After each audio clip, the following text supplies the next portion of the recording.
No, I mean, there's tons of applications of straddles. You can sell straddles or buy straddles. You have to look at the vol price. You want to print? Let's look at an actual example. Okay, let's look at the I on Q equity Oman on your terminal.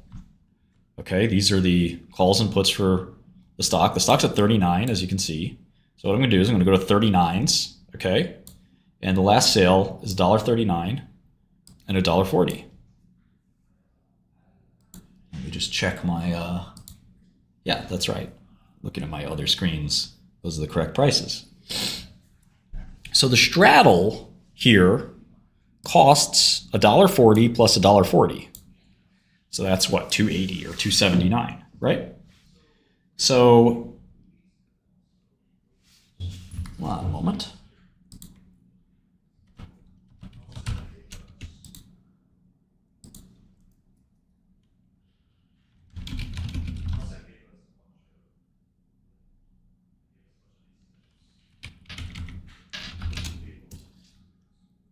Okay, so if I wanted to put this in an Excel, I would say the following.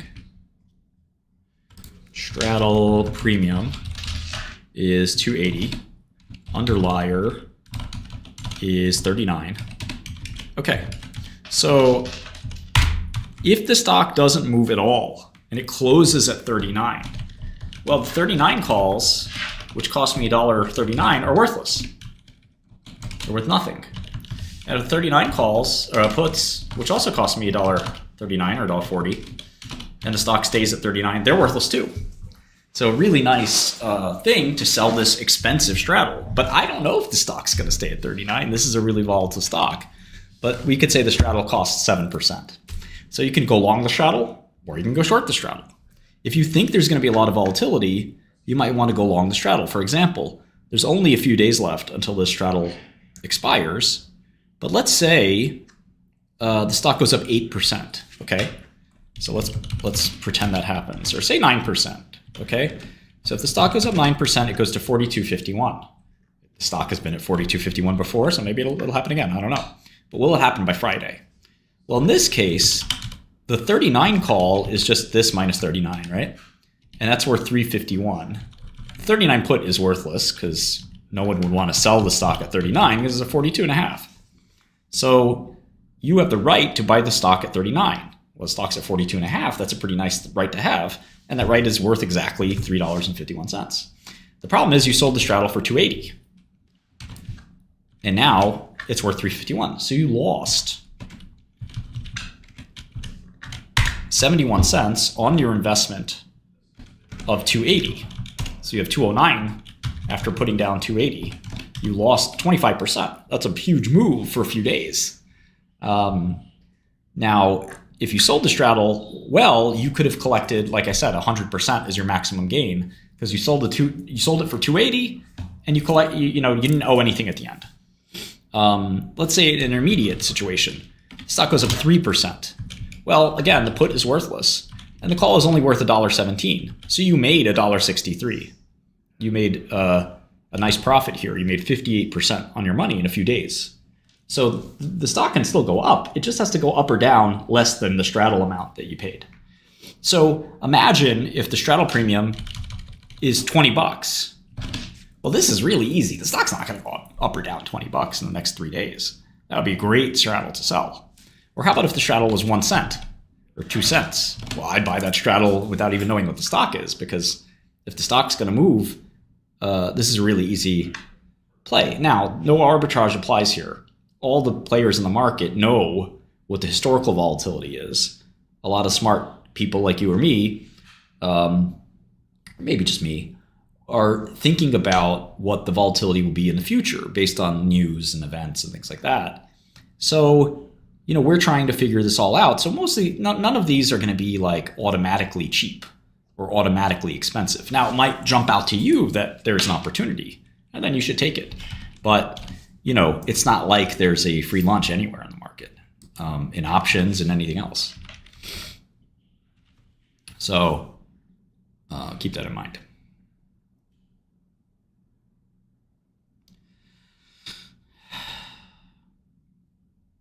Yeah, I'm going to put probably put these books in Godel under books enter.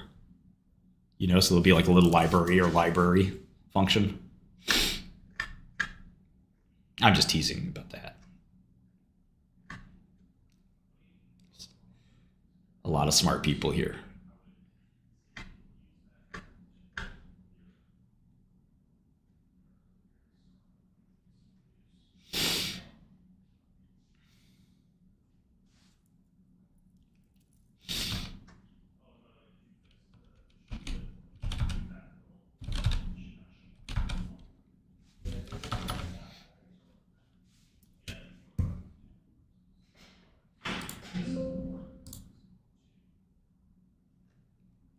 All right, we are reading a book called A Course in Derivative. Let's see what it's called. A Course in Derivative Securities. It's a Springer finance book. Carry back.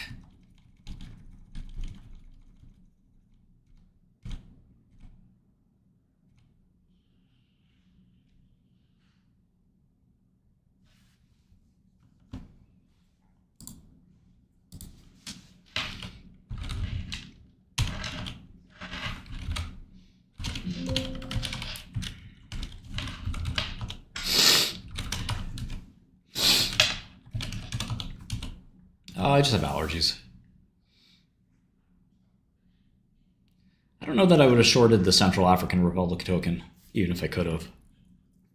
It's Joe Springer, yes. Springer Nature.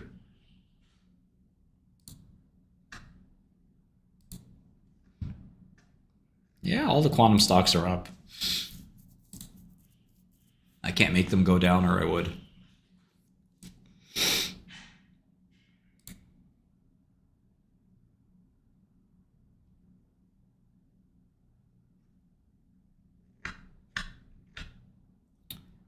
Okay. Some puts and calls are traded on exchanges. The exchange clearinghouse steps between the buyer and seller and becomes the counterparty for both the buyer and seller.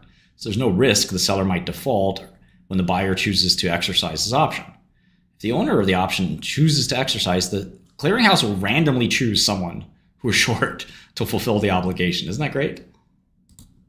You might get randomly chosen. Probably not, though. Oops.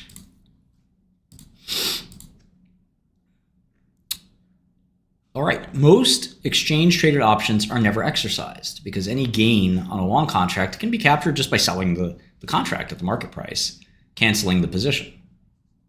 So that's why you don't get randomly assigned when you trade options. However, the right to exercise is essential because it determines the market price. Puts and calls are also transacted over the counter. Very important concept on Wall Street, OTC, which means that they are private contracts of the counterparties.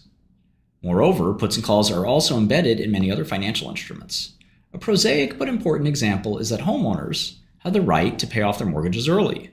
That means they have call options on their mortgages, with the exercise price equal to the remaining mortgage principal. Similarly, callable bonds can be redeemed early by the company issuing them. Convertible bonds have embedded call options on the company's stock, which are exercised by converting the bonds, and many, many other examples. Puts and calls also exist outside of financial markets. For example, a company may begin manufacturing a new product at a small scale. If the product is successful, the scale can be expanded.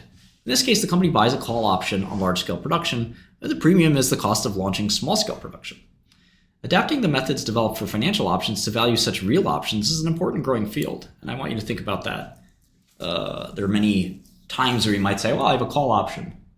One very untoward and uncouth example is some people used to say that if you ever dated a partner that was overweight, that you might have a call option on them losing weight, because if they lost weight, they'll be more beautiful, and you're getting a cheaper transaction cost. A little inappropriate, but that's the one way to look at the real world of calls and puts. Exercising policies for calls and puts is also important.